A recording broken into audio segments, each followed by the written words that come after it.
Section 188 related party transaction. Related party transaction करने के लिए बोर्ड ऑफ डायरेक्टर का कंसेंट होना जरूरी होता है। Except with the consent of board of director given by resolution, यदि company sale, purchase, supply goods material या सेलिंग या disposing, buying property of any kind, leasing of property of any kind, availing या rendering of any service या appointment of agent for the purpose of sale of goods या under writing subscription कर रहा है, यदि ये सारे ट्रांजैक्शन अगर एक रिलेटेड पार्टी ट्रांजैक्शन का अंडर द लिमिट में हो रहा है तब तो कोई दिक्कत नहीं है।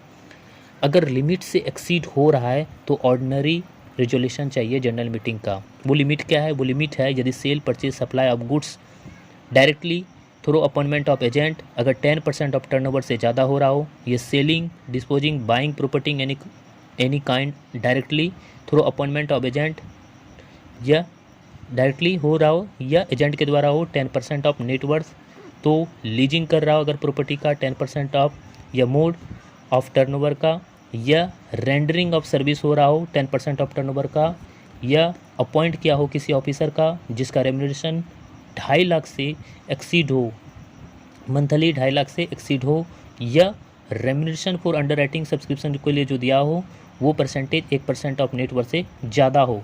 अगर लिमिट क्रॉस कर रहा है तो ordinary resolution in general meeting required हो जाएगा ये सेक्शन के लिए। ये सेक्शन गवर्नमेंट कंपनी पे अप्लाई नहीं होगा। सेक्शन 188 प्राइवेट कंपनी पे अप्लीकेबल नहीं होगा, गवर्नमेंट कंपनी पे अप्लीकेबल। यदि related party transaction arm length पे हो रहा है तब तो कोई दिक्कत नहीं है।